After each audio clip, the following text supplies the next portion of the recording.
Altitude. So good to be with you today. Hope everybody's having a great day.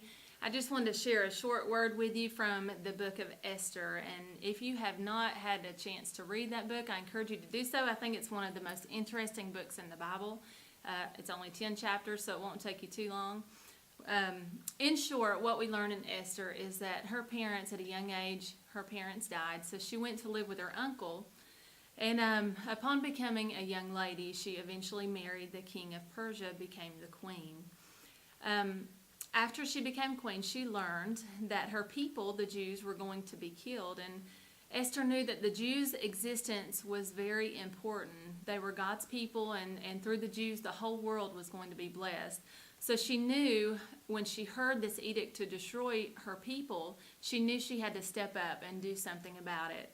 Now, she was married to the king, but Esther remembered who she was and where she came from. And she knew something had to be done, that she needed to step up, even if it meant death for her.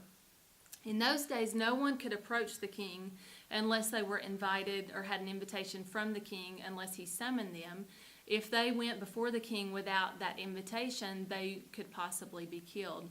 So Esther, even though she was queen, was subject to this rule herself.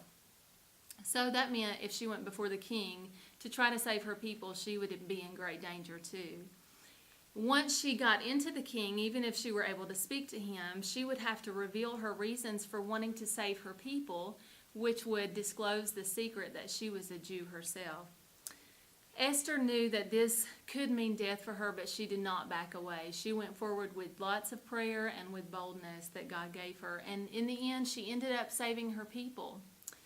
God calls us to be bold too. He wants us to remember who we are and where we came from. And maybe there's a situation around you where you see a fellow student maybe being bullied by someone else at school, or maybe someone is wanting to cheat off of your paper for a test or something. It is our job as Christians to speak the truth, but to speak with boldness. God calls us to go forward in truth, but to be bold about it.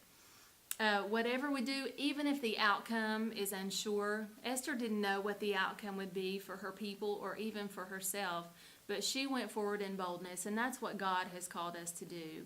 What act of boldness is God calling you to do today?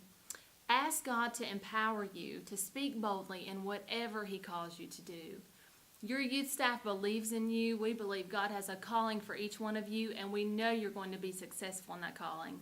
We love you guys. We'll see you later.